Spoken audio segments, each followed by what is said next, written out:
कहते हैं कि तीन पहिया की गाड़ी, चाहे वो ऑटो रिक्शा हो या सरकार, उसका बैलेंस कभी भी बिगड़ सकता है। महाराष्ट्र में हर रोज यही हो रहा है। तीन दलों यानी कि बीजेपी, शिवसेना गुट और एनसीपी अजित पवार की गुट की मिलीजुली सरकार में पूरा 1 साल हो गया है, लेकिन अभी तक पूरा मंत्रिमंडल ही नहीं बन पाया है और ना आगे बनने की कोई उम्मीद दिख रही है। तीन दलों की यह सरकार लगातार अपने ही बोझ तले दबती जा रही है, इसलिए हर रोज खबर उड़ती है कि यह सरकार कभी भी गिर सकती है। आज हम इसी को लेकर चर्चा करेंगे कि क्या ये जो तीन दलों की सरकार है, क्या यह गिर जाएगी, और अगर गिरेगी तो उसके पीछे का कारण क्या हो सकता है। लेकिन उससे पहले नमस्कार, आप सभी का यूपी संवाद में स्वागत है। मैं हूं आपके साथ कुमार विष्णु। 2019 के चुनाव के बाद बीजेपी ने अचानक अजित पवार के साथ सुबह 5 बजे ही सरकार बना ली, तो वो 3 दिन भी नहीं चल पाई। लेकिन उसके बाद शिवसेना, कांग्रेस और एनसीपी की सरकार उद्धव ठाकरे की लीडरशिप में बनी। कुछ दिन बाद ही कोरोना काल शुरू हो गया, तो किसी तरह सरकार 2022 तक खींच चली आई। लेकिन जून 2022 में ही सरकार में कई मतभेद सामने आते गए और आखिरकार बीजेपी ने शिवसेना को तोड़कर एकनाथ शिंदे के नेतृत्व में सरकार बना ली। 8 महीने तो ये सरकार ठीक ठाक चली, लेकिन जब ये लगने लगा कि सरकार कुर्स स्थिर हो सकता है, तो बीजेपी ने अचानक अजित पवार को भी एनसीपी से तोड़कर सरकार में शामिल कर लिया। बस उसके बाद से इस सरकार में 3 तिगाड़ा और काम बिगाड़ा शुरू हो गया है। पहले तो मंत्रिमंडल में किसको क्या मिले, इसको लेकर खींचतान चलती रही, तो कई दिनों तक मंत्री ही नहीं बन पाए। और इसके बाद जब विस्तार हुआ, तो अब तक कुल 42 मंत्री पद में से केवल 28 पद ही भर पाए हैं। बाकी अभी भी कई महीनों से खाली पड़ा हुआ है। पहले सत्ता का बंटवारा केवल बीजेपी और एकनाथ शिंदे के साथ था, जिसमें आय करीब 45 विधायकों में होना था। लेकिन अब अजित पवार भी सरकार में आ गए हैं और उनका भी यह दावा है कि उनके पास भी इतने ही विधायक हैं। सो खींचतान शुरू हो गया। मुख्यमंत्री एकनाथ शिंदे को लगने लगा कि अजित पवार को लाकर उनकी ताकत कम हो गई है, इसलिए पहले तो नाराज होकर 3 दिन अपने पैतृक गांव चले गए और आने के बाद वीडियो जारी कर कहा कि मुझे कोई हटा नहीं सकता है, मैं ही अगला मुख्यमंत्री बनूंगा।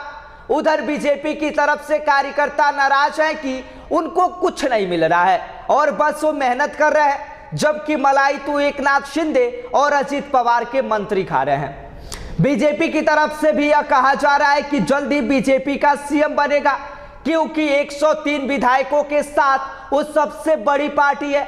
मुख्यमंत्री फिर से देवेंद्र ही बनेंगे। तीसरी तरफ अजित पवार कह रहे हैं कि सीएम तो वो भी बनना चाहते हैं, अगर उन्हें मौका मिलेगा तो पीछे नहीं हटेंगे। यानी कि एक कुर्सी के 3 दावेदार हैं। इसका असर सरकार पर साफ दिखाई दे रहा है।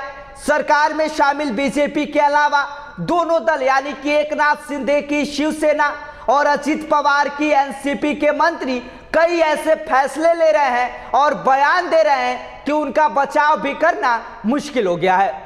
पिछली सरकार में फैसला हुआ था कि प्रधानमंत्री जन आरोग्य योजना यानी कि बीमा योजना का विस्तार किया जाए और यूनाइटेड इंश्योरेंस के साथ ही काम किया जाए। लेकिन नया मंत्री बनते ही शिंदे गुट के मंत्री ने कैबिनेट का फैसला ही पलट दिया और इंश्योरेंस को खत्म कर दिया। सीधे बेनिफिट वाले इंश्योरेंस को लागू करने को कह दिया। असल में इंश्योरेंस में भुगतान की जिम्मेदारी कंपनी की होती है और उसे कमीशन मिलता है, लेकिन इंश्योरेंस में भुगतान सरकार सीधे करती है किसी भी इलाज का। अब निजी अस्पतालों को भरोसा नहीं है कि सरकार पैसा देगी, इसीलिए अब वे मरीज नहीं ले रहे हैं। सबको सरकारी अस्पताल में जाने के लिए कहा जा रहा है। जाहिर है कि कभी भी ये पूरा मामला भरभरा कर गिर सकता है। दूसरा उदाहरण प्याज की कीमतों का है। 2 महीनों से अंदेशा जताया जा रहा था कि हर साल सितंबर, अक्टूबर महीने में प्याज के दाम बढ़ जाते हैं, लेकिन जैसे ही किसानों को थोड़ा फायदा दिखने लगा, तो टमाटर के 200 रुपए तक भाव से घबराई केंद्र सरकार ने प्याज पर 40% एक्सपोर्ट शुल्क बढ़ा दिया, जिससे किसान भड़क गए। पूरे प्रदेश में आंदोलन होने लगा और सभी मंडी बंद हो गई। तब सरकार की नींद खुली और 2500 रुपए क्विंटल के भाव से प्याज खरीदने को कहा गया, लेकिन किसान अभी भी जमकर नाराज है। इसी बीच तीनों दलों में श्रेय लेने की होड़ लग गई। जापान के दौरे पर गए उप मुख्यमंत्री देवेंद्र फडणवीस ने बयान दिया कि उन्होंने कई बार कॉमर्स मंत्री पीयूष गोयल से बात की और तब प्याज का खरीदी का फैसला किया गया। तब तक यहां अजित पवार गुट के मंत्री धनंजय मुंडे दिल्ली पहुंच गए और कहा कि पीयूष गोयल से वो मिले, इसीलिए फैसला लिया गया। इन सब से अलग सीएम यहां मुंबई में प्याज किसानों से मिले और कहा कि उन्होंने किसानों को मना लिया है। अब जनता किसकी बात पर विश्वास करे, समझ में नहीं आ रहा है। एक और उदाहरण, जब बीजेपी और शिवसेना गुट के सरकार थी तो यह फैसला किया गया था कि कोऑपरेटिव सोसाइटी में हर जगह सरकार का एक व्यक्ति हो ताकि नकेल कसी जा सके।